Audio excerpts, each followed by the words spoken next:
नमस्ते बच्चों। in last video we discuss the reduction reactions of aldehyde and ketones, in that the Clemmensen reductions as well as the Olde-Christian reduction reactions. जो Olde-Christian reduction reactions था, इसके अंदर जो reduction होता है in case of aromatic compound, तो aromatic compound के अंदर straight chain substituted alkyl group के जो बेंजीन है वो बनाने के लिए एक काम में आता है। Straight chain alkyl substituted benzenes are prepared by using that Olde-Christian reduction reactions। Means suppose इस तरह का कंपाउंड है, तो इसका रिडक्शन होके by using NH2 and ethylene glycol CH2 single bond OH KOH के साथ में रिएक्शन होके जो यहां पर बनता है CH2 सिंगल बॉन्ड CH3, ऐसे straight chain alkyl group substituted benzene बनाने के लिए ये Olde-Christian रिडक्शन रिएक्शंस का यूज होता है, जो कि ऐसे straight chain alkyl group substituted benzenes हम फ्रेडल-क्राफ्ट रिएक्शन से, फ्रेडल-क्राफ्ट अल्काइलेशन से नहीं बना पाते हैं। That is the use of that Olde-Christian reduction reactions.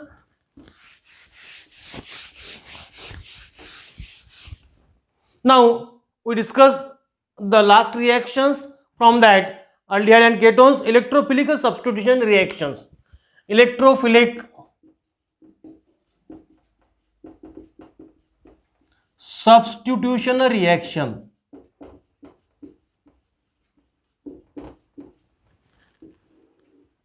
अभी तक जो रिएक्शन हमने देखे थे उसमें क्या हो रहा था, न्यूक्लियोफिलिक एडिशन हो रही थी, बराबर है। Nucleophile attack on the electrophilic carbon, बराबर है। Now we discuss the electrophilic substitution reactions. तो जो इलेक्ट्रोफिलिक सब्स्टिट्यूशन रिएक्शंस है ये सिर्फ हमको एरोमेटिक एल्डिहाइड और केटोन्स के अंदर देखना है, बराबर है। फॉर एग्जांपल ये जो बेंजाल्डिहाइड है, बराबर है, तो जो इलेक्ट्रोफिलिक सब्स्टिट्यूशन रिएक्शंस है वो इलेक्ट्रोफिलिक सब्स्टिट्यूशन इस कार्बोनिल कार्बन के ऊपर नहीं होता है, क्योंकि already that carbonyl carbon is electrophilic carbon, so electrophile का अटैक यहां पर नहीं होने वाला है। बट जो इलेक्ट्रोफिलिक सब्स्टिट्यूशन रिएक्शंस है, that reaction on that benzene ring, बराबर है, ये जो रिएक्शन है ये बेंजीन रिंग के ऊपर होती है, बराबर है। तो जो कि हमने इलेक्ट्रोफिलिक सब्स्टिट्यूशन रिएक्शंस फिनॉल के अंदर लर्न की है, उसके बाद में हमने अरिल हैलाइड्स के अंदर देखी है, उसी तरह से यहां पर इलेक्ट्रोफिलिक सब्स्टिट्यूशन रिएक्शन होती है ऑन दैट एरोमेटिक रिंग। जो रिएक्शन होने वाली है वो कहां पर होती है, ऑन दैट एरोमेटिक रिंग। जैसे कि हमने फिनॉल के अंदर देखा था सल्फोनेशन, नाइट्रेशन, उसी तरह से यहां पर सल्फोनेशन होता है, नाइट्रेशन होता है, हेलोजिनेशन होता है, बराबर है। तो अभी इसके अंदर इलेक्ट्रोफाइल का अटैक होने वाला है बेंजीन रिंग के ऊपर, इलेक्ट्रोफिलिक सब्स्टिट्यूशन रिएक्शन होने वाली है।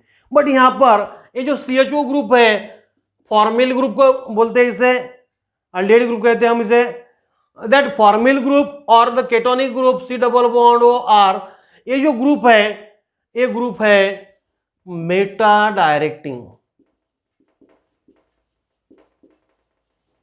ये ग्रुप कैसे है, मेटा डायरेक्टिंग है, रिंग डीएक्टिवेटिंग ग्रुप है, ring deactivating and meta directing groups.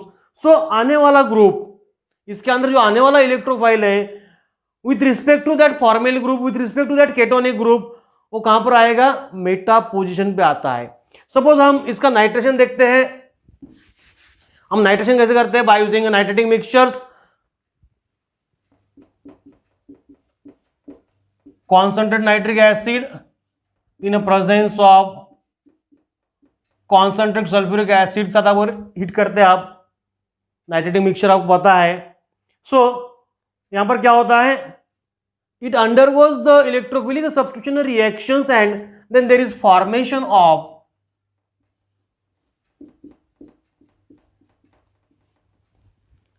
नाइट्रोबेंजाल्डिहाइड। अब नाइट्रो ग्रुप कहां पर आएगा, meta with respect to that CHO। अब CHO के रिस्पेक्ट में मेटा कहां है, 1 2, एक तो ये मेटा आएगी, नहीं तो ये यहां पर मेटा आता है, दैट इज NO2। ठीक है, तो इसके मेटा पोजिशंस में ये सबसे होने वाला है एंड प्लस H2, जो कि हमने हैलोजन डेरिवेटिव में देखी है रिएक्शंस इस तरह की, फिनॉल के अंदर हमने इस तरह की रिएक्शन लर्न की है। तो उसी तरह की रिएक्शंस है, इलेक्ट्रोफिलिक सब्स्टिट्यूशंस है, यहां से NO2 इलेक्ट्रोफाइल जनरेट होता है, that NO2 attack on that benzene ring. तो बेंजीन रिंग में कहां अटैक होता है, the meta position with respect to that formyl group और with respect to that ketonic group. अगर यहां केटोनिक ग्रुप है, एसिडोफेनोन ग्रुप है,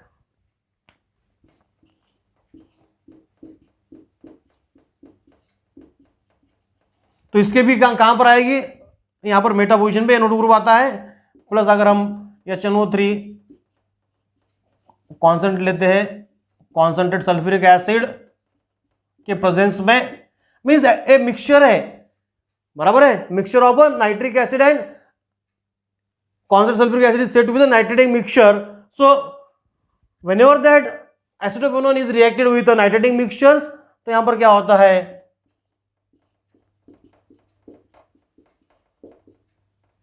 C डबल बॉन्ड CH3 या ऐसा ही रह जाएगा, इसके मेटा पोजीशन पे NO2 आ जाता है। तो इन दिस वे ये इलेक्ट्रोफिलिक सब्स्टिट्यूशन रिएक्शन होती है। अब इलेक्ट्रोफिलिक सब्स्टिट्यूशन आपने लर्न किए हैं, बराबर है। इसमें क्या क्या हो सकता है, इसमें नाइट्रेशन हो सकता है, इसमें सल्फोनेशन हो सकता है, इसमें हैलोजिनेशन रिएक्शन हो सकती है, बराबर है, सारी रिएक्शन हो सकती है। हैलोजन में क्या होगा, सपोज Cl2 है तो Cl प्लस, बराबर है, तो हैलोजिनेशन क्लोरीनेशन आप करते हैं तो सेम मेटा पोजीशन पे Cl आ जाएगा। सल्फोनेशन करते हो तो मेटा पोजीशन पे सल्फोनिक ग्रुप आ जाएगा, बराबर है। नाइट्रेशन करते हो तो नाइट्रो ग्रुप आ जाएगा मेटा पोजीशन पे। तो that is the electrophilic substitution reactions of aldehydes and ketones. Electrophilic substitution reactions सिर्फ एरोमेटिक अल्डिहाइड्स और एरोमेटिक केटोन्स ही दिखाते हैं। Only aromatic aldehydes and aromatic ketones undergo that electrophilic substitution reactions. क्योंकि electrophilic substitution reactions कोई CHO group में नहीं होने वाला है, क्योंकि ऑलरेडी इलेक्ट्रोफिलिक कार्बन है, बराबर है। यह कार्बन ऑलरेडी इलेक्ट्रोफिलिक कार्बन है, इसलिए इलेक्ट्रोफिलिक अटैक यहाँ नहीं होने वाला है, वो बेंजीन रिंग पे होता है, बराबर है। So in this way that electrophilic substitution reaction occurs in that aromatic aldehyde and aromatic ketones. Okay, now discuss the chemical properties of carboxylic acids. हमने कार्बोक्सिलिक एसिड का प्रिपरेशन ऑलरेडी लर्न कर लिए है। Now in that chemical properties of carboxylic acid we discuss the acidic character of carboxylic acids, बराबर है। Carboxylic acid का acidic character क्यों, acid क्यों है, हम इसकी बात करते हैं। अगर हम इसका स्ट्रक्चर देखते हैं कार्बोक्सिलिक एसिड का, तो इसके अंदर C double bond O single bond OH, बराबर है। अल्डिहाइड एसिड है क्या, नहीं है। तो अल्डिहाइड का स्ट्रक्चर क्या था, अल्डिहाइड में था C double bond O single bond H, बराबर है। यह एसिड नहीं है। अब ये कार्बोक्सिलिक एसिड, बराबर है, इसके अंदर क्या है, that hydroxy group is attached to carbonyl carbon, बराबर है। और जो एसिडिक कैरेक्टर है कार्बोक्सिलिक एसिड का, that is due to the attachment of OH group to that carbonyl carbon, बराबर है। तो अब इसका क्या फर्क गिरता है, तो जब इसका आयोनाइजेशन होता है, जब इसका एक्वियस सॉल्यूशन लेते हैं हम एसिड का, तो क्या होता है, तो अभी जो कार्बोक्सिलिक एसिड है, कार्बोक्सिलिक एसिड के अंदर का जो OH ग्रुप है, ये जो OH ग्रुप है, इसका जो डिसोसिएशन होता है वाटर के साथ में, बराबर है, इन एक्वियस सॉल्यूशन में इसका जो डिसोसिएशन होता है, तो यहां से H प्लस निकल जाता है, बराबर है, यहां से ये H प्लस निकल जाता है। अगर हम इसके रिएक्शन देखते हैं, R single bond C double bond OH, अगर इसको वाटर के साथ हम डिसॉल्व करते हैं इन एक्वियस सॉल्यूशन, क्या होता है, इसका डिसोसिएशन होता है। क्या होता है, इसका डिसोसिएशन होता है।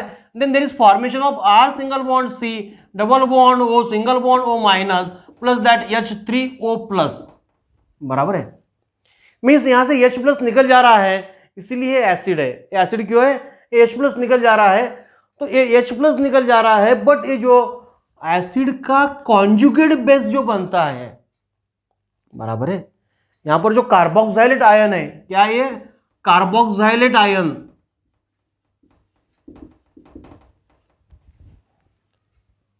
एक कॉन्जुगेट बेस है, क्या है? Conjugate base. इस एसिड का एक कॉन्जुगेट बेस है, बराबर है। आपको लॉरी ब्रॉन्स्टेड थ्योरी हुई होंगी एसिड बेस की, तो इस एसिड का एक कॉन्जुगेट बेस है, बराबर है। तो ये जो कार्बोक्सिलेट आयन है, that carboxylate ion is stabilised by the resonance, बराबर है। Carboxylate ion is stabilised by resonance, इसीलिए ये एसिडिक कैरेक्टर दिखाता है। तो इसमें रेजोनेंस कैसा होता है? जो R single bond C double bond O single bond O minus है, बराबर है। तो इसमें क्या होता है? ये इलेक्ट्रॉन्स यहां आते हैं, ये यहां जाते हैं, बराबर है। तो इसका स्ट्रक्चर क्या बन जाएगा? R single bond C single bond O minus double bond O। यहां पर क्या होता है? ये इलेक्ट्रॉन्स यहां आते हैं, ये इसको मिल जाते हैं, बराबर है। और हम इसका अगर रेजोनेंस हाइब्रिड स्ट्रक्चर निकालना चाहते हैं, तो इसका रेजोनेंस हाइब्रिड जो आता है, resonance hybrid of this two structure, that becomes R single bond C single bond O single bond O, और जो डबल बॉन्ड कभी इधर है कभी इधर उधर है, तो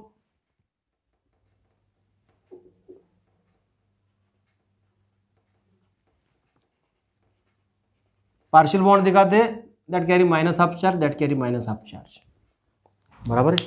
तो that is the resonance hybrid of this two structures. Means ये जो दो रेजोनेंस स्ट्रक्चर है जो कार्बोक्सिलेट आयन के, तो ये जो रेजोनेंस स्ट्रक्चर है दोनों इक्विवेलेंट है, बराबर है। दोनों इक्विवेलेंट है, दोनों उसकी सारी प्रॉपर्टी दिखाते हैं, बराबर है। And that is more stable than that of acid. So इसीलिए यहां से H+ आयन निकलता है, बराबर है। और इसीलिए कार्बोक्सिलिक एसिड ये एसिडिक इन नेचर है। ध्यान में आता है? देखिए जो कार्बोक्सिलिक एसिड का स्ट्रक्चर कैसा है? C डबल बॉन्ड O को OH ग्रुप अटैच है, hydroxy group is attach to the carbonyl carbon, okay.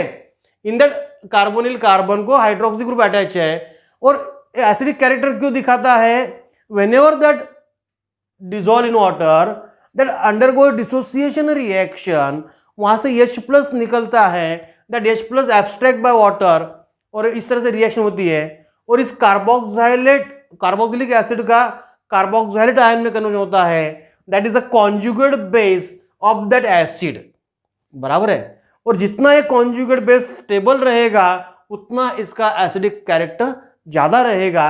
यहां पर carboxylate ion is more stable than the carboxylic acid, इसीलिए यहां से H+ आराम से निकलता है और that becomes acidic in nature.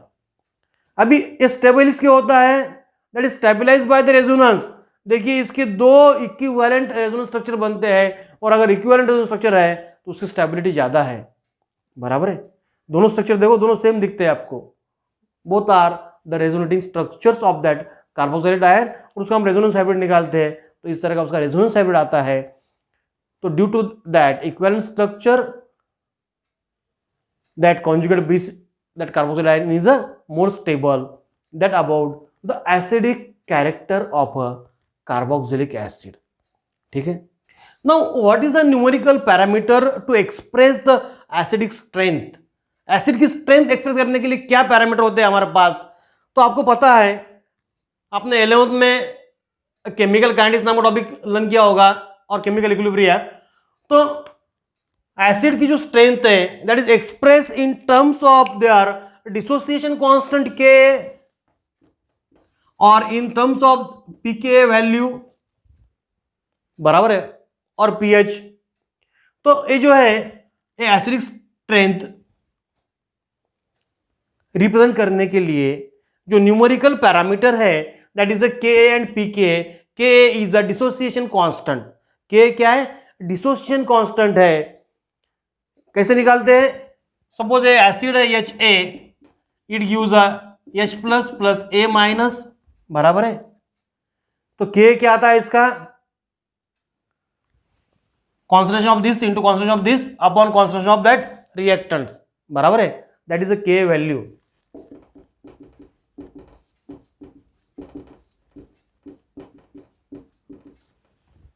बराबर है। और जितनी के की वैल्यू ज्यादा है उतना कंपाउंड मोर एसिडिक है, बराबर है। जितनी value of K is more, that is more acidic in nature. PK क्या है? PK is a minus log of K to the base 10, बराबर है। Minus log of K to the base 10 is a pK value, बराबर है।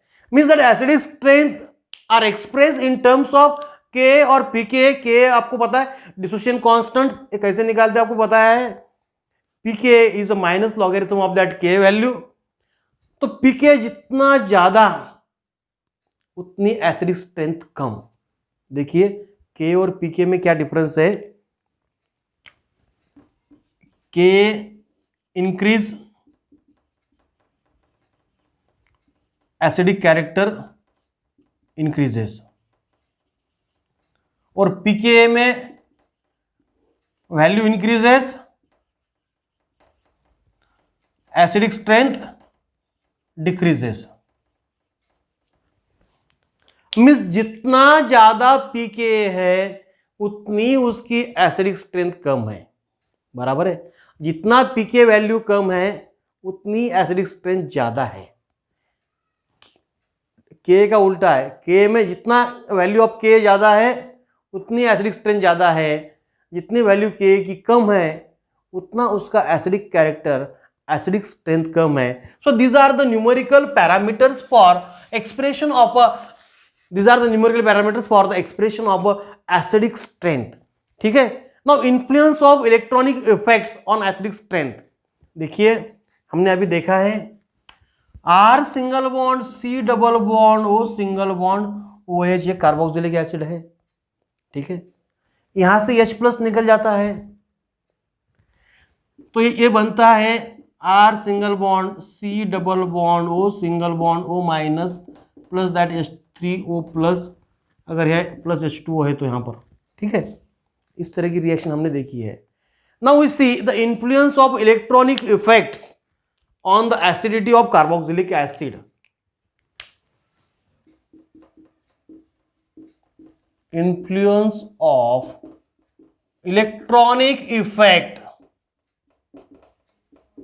On acidity of carboxylic acid, ठीक है। Influence of electronic effect on acidity of carboxylic acid means, अब acidic character क्यों है carboxylic acid का आपके ध्यान में आ गया है। अभी इसके ऊपर इलेक्ट्रॉनिक इफेक्ट का क्या फर्क गिरता है। मींस जो आर ग्रुप अटैच है इसको, ये आर ग्रुप क्या है, इसके ऊपर से इसके एसिडिक कैरेक्टर में क्या फर्क गिरता है, ये हमको देखना है। फॉर एग्जाम्पल हम कुछ एग्जाम्पल ले लेते हैं, उसकी पीके वैल्यू देखते हैं। तो देखिए हम सब्स्टिट्यूट हैलो एसिड लेते हैं, alpha substitute hello acids, F single bond CH2COH, इसकी पीके वैल्यू है 2.56। पीके वैल्यू लिख रहा हूं मैं यहां पर। ClCH2COH लेता हूं मैं, बराबर है, क्लोरोएसिटिक एसिड, इसकी पीके वैल्यू है 2.86। ब्रोमो का लेता हूं 2.90। आयोडो का लेता हूं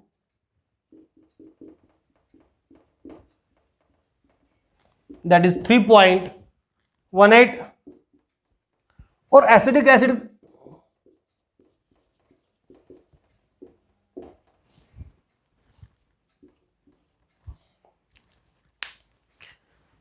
no observe this pK values, बराबर है। तो देखिए एसिडिक एसिड की पीके वैल्यू 4.76 है, आयोडो एसिडिक एसिड की 3.18 है, ब्रोमो एसिडिक एसिड की 2.90 है, क्लोरो एसिडिक एसिड की 2.86 है, फ्लोरो एसिडिक एसिड की वैल्यू 2.56 है। आपको पता है पीके वैल्यू जितनी ज्यादा उतनी एसिडिक स्ट्रेंथ कम, उतनी एसिडिक कैरेक्टर कम, जितने वैल्यू कम उतने एसिडिक कैरेक्टर ज्यादा। मींस फ्रॉम दैट चार्ट आपके ध्यान में आता है कि fluoro acidic acid is a more acidic in nature, बराबर है। मींस एसिडिक एसिड से इसका एसिडिक कैरेक्टर ज्यादा है, बराबर है। ये क्यों होता है ऐसा? Due to the influence of electronic effect. अभी आयोडो ब्रोमो क्लोरो फ्लोरो, ये जो ग्रुप है, ये जो हेलोजन एटम है, ये क्या है? Electron withdrawing in nature. कैसे? ये इलेक्ट्रॉन को खुद की तरफ खींच लेते हैं। These are more electronegative elements, बराबर है। कार्बन कंपेयर में मोर इलेक्ट्रोनेगेटिव एलिमेंट्स है, they attract the shared pair of electron toward itself. उसका क्या इफेक्ट गिरता है? तो हम देखते हैं इसका इफेक्ट क्या गिरता है, ठीक है। अभी जो कार्बोक्सिलेट ग्रुप है, बराबर है, अभी हमने इसका रेजोनेंस भी देखा है, यहां पर निगेटिव चार्ज है, बराबर है। अभी ये निगेटिव चार्ज कब स्टेबलाइज होगा? जब वो निगेटिव चार्ज को कोई शेयर करने वाला है, जब कोई खींचने वाला है, बराबर है। जब इसके अंदर एक एग्जांपल है फ्लोरो क्लोरो ब्रोमो आयोडे के, तो इसके अंदर हम देखते हैं तो ये F single bond CH2 single bond C double bond O single bond O minus, इसका कॉन्जुगेट बेस ये है, बराबर है। यहां पर क्या है? Due to inductive effect minus I effect, shared pair of electrons fluorine तरफ खींच जाएंगे, बराबर है। Obviously that fluorine carry delta negative charge, means ये इधर खींच जाता है तो ऑब्वियसली ये इलेक्ट्रॉन इधर खींच जाएंगे, बराबर है। मींस इस कार्बन को और इलेक्ट्रोफिलिक बनाते हैं, ये इलेक्ट्रॉन विड्रॉइंग ग्रुप इस कार्बन को और इलेक्ट्रोफिलिक बनाते हैं, उस पे पॉजिटिव चार्ज की डेंसिटी बढ़ाते हैं, पॉजिटिव चार्ज का मैग्नीट्यूड बढ़ाते हैं। तो यहां पर पॉजिटिव चार्ज का मैग्नीट्यूड बढ़ जाता है तो ये निगेटिव चार्ज ऑटोमेटिकली स्टेबलाइज हो जाएगा, बराबर है।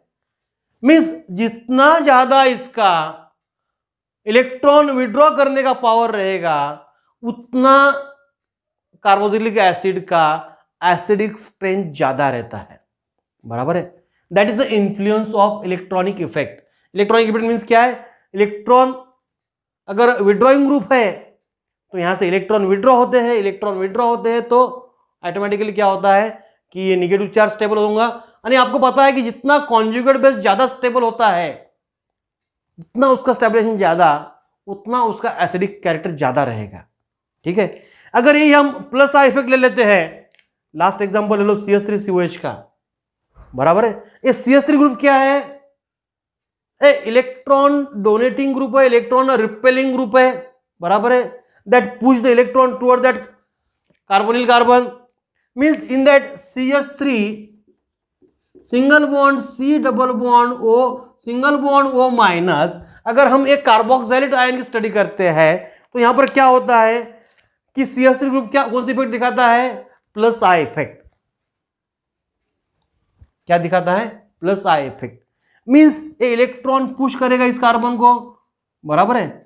तो इसको इलेक्ट्रॉन पुश करने के बाद उस कार्बन का इलेक्ट्रोफिलिक कैरेक्टर कम हो जाएगा, पॉजिटिव चार्ज का मैग्नीट्यूड थोड़ा कम हो जाएगा।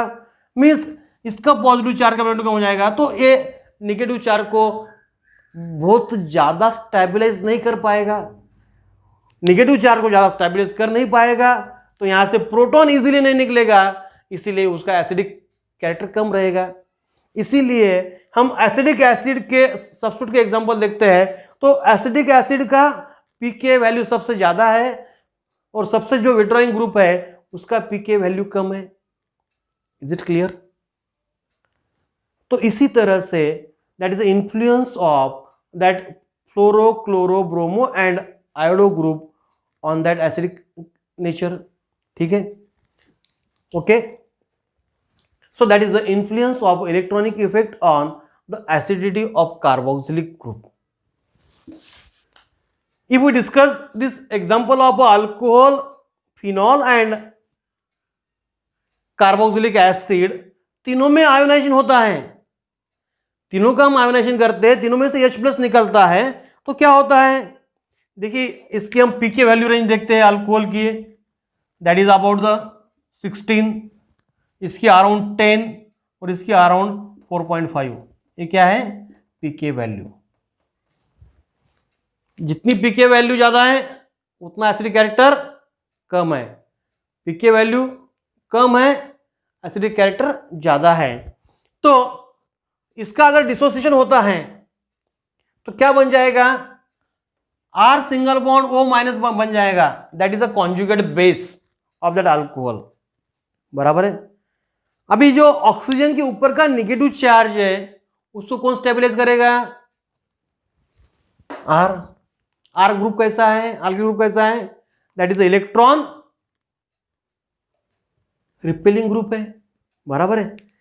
अगर ये इलेक्ट्रॉन अगर रिपेल करता है, ये कौन सा इफेक्ट दिखाएगा, प्लस आई इफेक्ट दिखाता है, तो क्या होता है यहां पर, इस पे ऑलरेडी निगेटिव चार्ज है, फिर से उसको इलेक्ट्रॉन दे रहे हैं, तो निगेटिव चार्ज स्टेबलाइज होगा क्या, नहीं होता है, इसीलिए उसकी पीके वैल्यू ज्यादा है, एसिडिक कैरेक्टर कम है। हम फिनॉल की बात करते हैं, फिनॉल के अंदर जो ArO माइनस, अगर ए आयन है, बराबर है, that is a conjugate base of phenol, okay. तो जो निगेटिव चार्ज है, that negative charge is stabilised due to the resonance. क्या हो रहा है, negative charge that is stabilised by the resonance, बराबर है। ये negative charge plus R effect की, माइनस आर इफेक्ट की वजह से स्टेबलाइज होता है, बराबर है। तो स्टेबलाइज होता है, इसीलिए इसका पीके वैल्यू अल्कोहल से कम है, बट बहुत ज्यादा स्टेबलाइज नहीं होता है, पार्शियली स्टेबलाइज होता है, इसलिए इसका वैल्यू 10 है, means phenol are more acidic than the alcohol, बराबर है, but less acidic than the carbolic acid, हम देखने वाले अभी यहां पर। तो स्टेबलाइज तो होता है बट इतने अच्छे से नहीं होता है, इसलिए इसका पीके वैल्यू 10 है। और हम कार्बोक्सिलिक एसिड की बात करते हैं, तो कार्बोक्सिलिक एसिड के अंदर ये जो R single bond C double bond O single bond O minus है, ये भी रेजोनेंस से स्टेबलाइज होता है, बट स्टेबलाइज बहुत अच्छे से क्यों होता है कि जो दो स्ट्रक्चर है रेजोनेंस के, दोनों इक्विवेलेंट है। यहां पर 5 स्ट्रक्चर आते हैं बट वो इक्विवेलेंट स्ट्रक्चर नहीं है, बराबर है, इसीलिए इसका स्टेबलाइजेशन कम है, इसका स्टेबलाइजेशन ज्यादा है, इसीलिए carbolic acid is a more acidic in nature in organic compounds as compare to phenol and alcohol, okay. अगर हम एरोमेटिक एसिड की बात करते हैं, the acidity of aromatic carboxylic acid, acidity of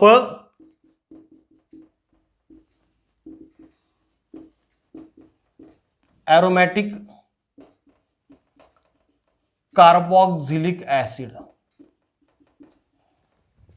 means देख लीजिए, R single bond C double bond O single bond O minus यहां पर बनेगा एलिफेटिक में, और एरोमेटिक की बात करते हैं हम,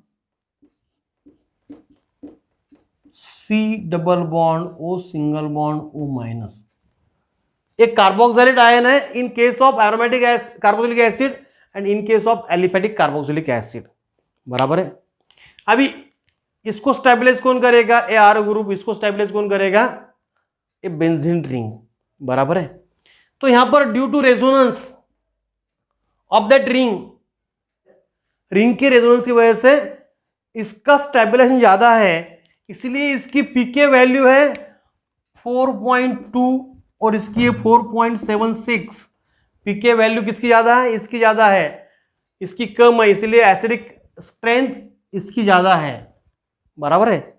इसीलिए हम कहते हैं कि aromatic carboxylic acid are more acidic in nature as compare to the aliphatic carboxylic acid, बराबर है, क्योंकि उसका स्टेबिलिटी, उसका एसिडिक कैरेक्टर जो है that is based on the stabilisation of conjugate base. Stabilisation of conjugate base जितना अच्छे से रहेगा उतना एसिडिक कैरेक्टर ज्यादा है, बराबर है। तो यहां पर इसकी स्टेबिलिटी यहां ज्यादा है due to resonance of that ring, इसलिए benzoic acid is more stronger than the more acidic in nature than the corresponding aliphatic carboxylic acid, acetic acid. हम एसिडिक एसिड की बात करते हैं तो ये जो पीके वैल्यू है एसिडिक एसिड की है, तो एसिडिक एसिड का जो पीके वैल्यू है 4.76, बेंजोइक का 4.2 आता है, इसलिए acid is a weaker than the benzoic acid और benzoic acid is a stronger acid than the acidic acid. बराबर है. अभी ये हो गया एलिफेटिक और एरोमेटिक का कंपैरिजन.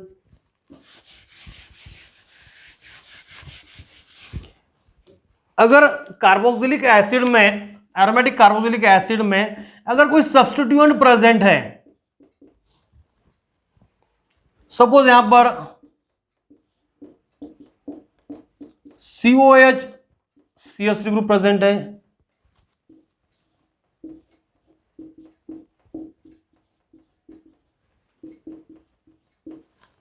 NO2 ग्रुप प्रेजेंट है. अगर हम इसका कंपैरिजन करते हैं तो देखिए ये जो ग्रुप है ये रिंग एक्टिवेटिंग ग्रुप है, इलेक्ट्रॉन डोनेटिंग ग्रुप है. बराबर है. और जो नाइट्रो ग्रुप है ये क्या है, ये इलेक्ट्रॉन विड्रॉइंग ग्रुप है. बराबर है. ये रिंग को डीएक्टिवेट करता है, ये इसके रिंग के इलेक्ट्रॉन खींच लेता है, ये रिंग को इलेक्ट्रॉन देता है. बराबर है. ये इसको इलेक्ट्रॉन देगा तो ये इसको इलेक्ट्रॉन देगा आगे. बराबर है.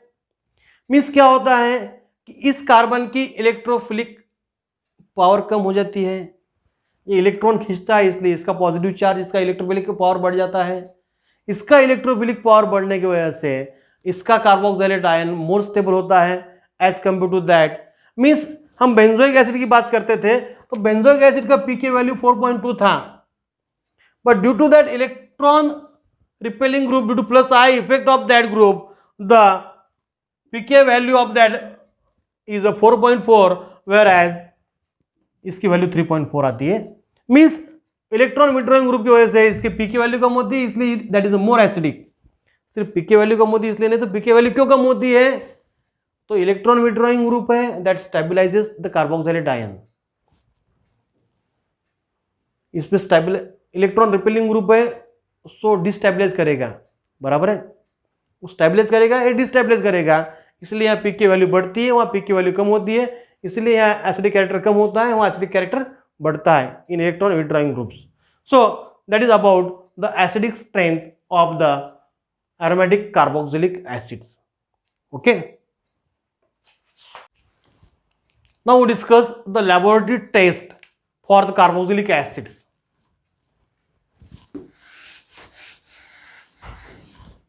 Now we discuss the laboratory test for carboxylic acid.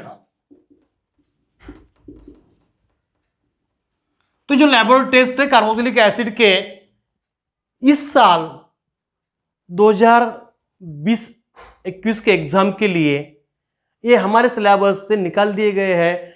जो कोविड-19 की वजह से जो सिलेबस रिड्यूस हुआ है उसके अंदर से ये आर्टिकल निकाल दिया गया है. फिर भी इन शॉर्ट हम एक टेस्ट देख लेते हैं. बहुत सिंपल छोटे टेस्ट है, शॉर्ट में देखते हैं हम. तो फर्स्ट है लिटमस टेस्ट.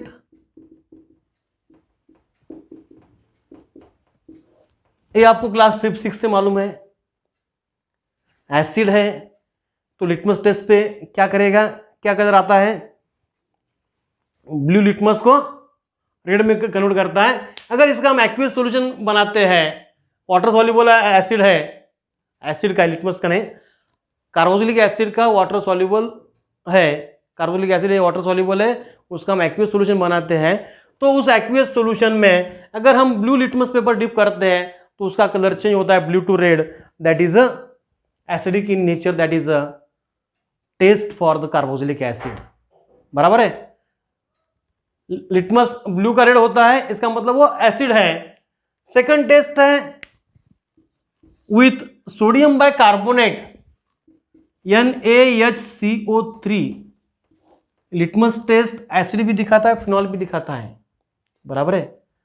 आपने फिनॉल में लर्न किया है, फिनॉल भी लिटमस टेस्ट दिखाता है. सेकंड टेस्ट है सोडियम बाइकार्बोनेट साथ में अगर एसिड की रिएक्शन सोडियम बाइकार्बोनेट के साथ में होती है तो यहां से क्या होता है, कार्बन डाइऑक्साइड गैस निकलता है। अगर एसिड सोडियम बाइकार्बोनेट सॉल्यूशन में एसिड हम ऐड करते हैं तो वहां से कार्बन डाइऑक्साइड के बबल्स निकलना चालू होते हैं, बराबर है, and compound soluble in that sodium bicarbonate, बराबर है। यहां पर इसका आयन बनता है, बराबर है, और यहां से कार्बन डाइऑक्साइड जो निकलने वाला है वो कार्बन डाइऑक्साइड Na2CO3 का निकलता है, Na प्लस, यहां से कार्बन डाइऑक्साइड बाहर निकलता है। ओके, जब इसकी रिएक्शन हो जाती है तो यहां से RCONA बनता है, कार्बन डाइऑक्साइड बाहर निकलता है, बराबर है। तो ये जो रिएक्शन है, तो ये जो सॉल्यूशन बन जाएगा, क्योंकि अभी सॉल्ट है, सॉल्ट वाटर में डिसॉल्व हो जाएगा, बराबर है। और उस वाटर के अंदर हम फिर से एसिड डालते हैं, means that in RCOO minus Na plus में फिर से हम एसिड ऐड करते हैं तो that becomes RCOH plus NaCl, means फिर से एसिड रीअपीयर होता है। That is a test for the carboxylic group, बराबर है। ये that is a laboratory test for the carboxylic group, बराबर है।